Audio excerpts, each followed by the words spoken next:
Bismillahirrahmanirrahim. Assalamualaikum warahmatullahi wabarakatuh. Alhamdulillahil ahad.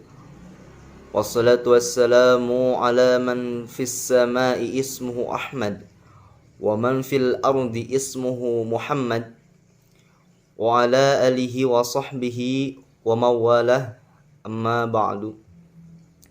Yang kami hormati Ibu dosen pengampu mata kuliah Ilmu Pendidikan Islam, alladzi lam yudhkar ismuhu ta'ziman wa takriman.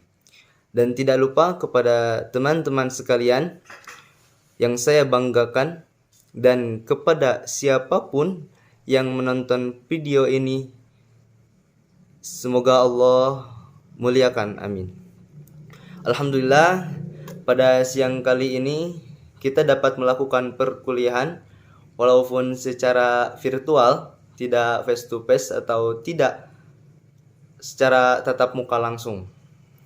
Sebelumnya, izin memperkenalkan diri, Al-Fakir Fitrah Mahfudin, mahasiswa Universitas Garut dari Fakultas Pendidikan Islam dan Keguruan dengan NPM 240621210104. Prodi Pendidikan Agama Islam kelas A. Beradanya saya di sini untuk sedikit memaparkan materi tentang pengertian pendidikan, pendidikan Islam dan berbagai istilahnya. Supaya mengefisienkan waktu, langsung saja. Pengertian pendidikan.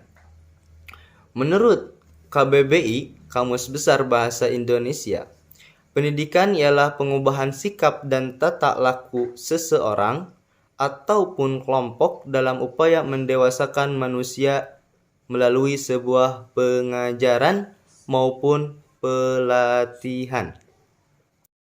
Sedangkan menurut Ki Hajar Dewantara atau Bapak Pendidikan Nasional Indonesia, bahwa pendidikan yaitu tuntutan di dalam hidup tumbuhnya anak-anak. Adapun maksud pendidikan yaitu menuntun segala kekuatan kodrat yang ada pada anak itu agar mereka sebagai manusia dan sebagai anggota masyarakat dapatlah mencapai keselamatan dan kebahagiaan setinggi-tingginya. Pengertian pendidikan Islam. Menurut Imam Al-Ghazali, pendidikan Islam adalah kesempurnaan manusia di dunia dan di akhirat.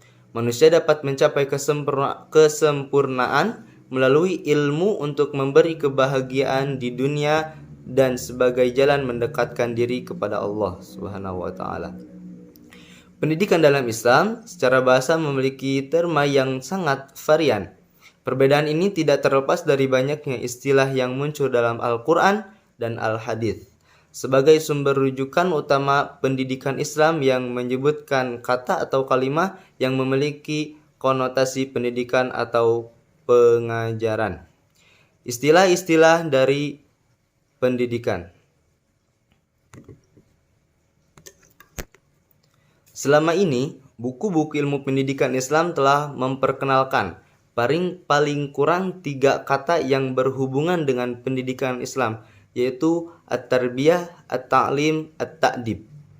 Jika ditelusuri ayat-ayat Al-Quran dan matan As-Sunnah secara mendalam dan komprehensif, sesungguhnya selain 3 kata tersebut masih terdapat kata-kata lain, yaitu at-tazkiyah, al-mu'idhah, at-tafaqquh, at-tilawah, at-tahdhib, al-irsyad, at-tafakkur,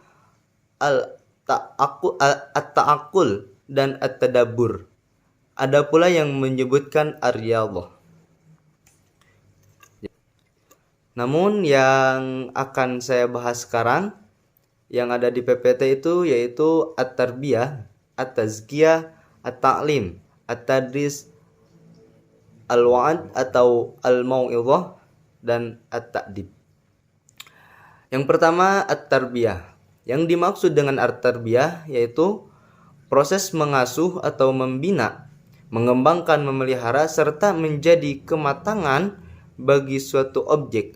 Bahkan dalam hal ini Imam Baidawi memperjelas makna tarbiyah dengan ar-rabbu fi aslihi bimakna at-tarbiyah wa hiya at-tabligh asy-syai'u ila kamalihi syai'an fa syai'an. Ar-rabb asal katanya bermakna tarbiyah, yakni menyampaikan atau mengantarkan sesuatu menuju kesempurnaan sedikit demi sedikit.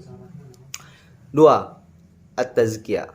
At-tazkiyah berasal dari kata zakka yuzakki tazkiyatan, yang berarti purification, pemurnian atau pembersihan, kesering atau kesucian dan kemurnian, pronouncement of, pengumuman atau pernyataan, integrity of a witness, pengesahan atau kesaksian,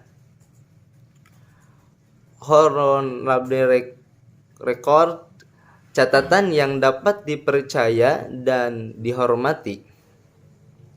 Dari penjelasan tersebut terlihat bahwa kata at-tazkiyah ternyata juga digunakan untuk pendidikan yang bersifat pembinaan mental spiritual dan akhlak mulia.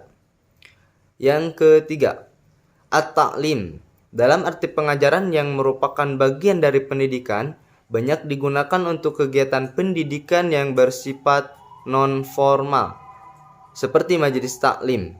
Kata at-ta'lim dalam pendidikan sesungguhnya merupakan kata yang paling dahulu digunakan daripada kata at-tarbiyah. Kegiatan pendidikan dan pengajaran pertama kali dilakukan oleh Nabi Muhammad SAW di rumah Al-Arqam di Mekah. Dapat juga disebut majelis taklim. Selanjutnya at-tadris. Kata at-tadris berasal dari kata darasa yudarrisu tadrisan, yang dapat berarti teaching, pengajaran atau mengajarkan, instruction atau perintah, tujuan kuliah, uang kuliah. At-tadris berarti pengajaran, yakni menyampaikan ilmu pengetahuan kepada peserta didik yang selanjutnya memberi pengaruh dan menimbulkan perubahan pada dirinya. Selanjutnya al-wa'az atau al-mau'izah berasal dari kata wa'aza yang berarti to preach, mengajar, konsiensi, kata hati, suara hati ataupun hati nurani, to admonish, memperingatkan atau mengingatkan, exhort, mendesak, dan to warn, memperingatkan. Inti al-wa'az atau al-mau'izah adalah pendidikan dengan cara memberikan penyadaran dan pencerahan batin agar timbul kesadaran untuk berubah menjadi orang yang baik. Dan yang terakhir, at-ta'dib. Kata-kata at-ta'dib berasal dari kata ad-daba yu'addibu ta'diban, yang dapat berarti education, pendidikan, disiplin. Kata at-ta'dib dalam arti pendidikan sebagaimana disinggung di atas ialah kata yang dipilih oleh Naqwid al-Atas. Dalam hubungan ini, ia mengartikan at-ta'dib sebagai pengenalan dan pengakuan yang secara berangsur-angsur ditanamkan kepada manusia tentang tempat yang tepat dari segala sesuatu di dalam tatanan penciptaan, sehingga membimbing ke arah pengenalan dan pengakuan kekuatan dan keagungan Tuhan. Mungkin sekian sedikit materi yang dapat saya paparkan. Mohon maaf bila masih banyak kekurangan karena saya masih dalam tahap pembelajaran. Unzur mangkila wala tangdur mangkola. Wabillahi hidayah wa taufik. Wassalamualaikum warahmatullahi wabarakatuh.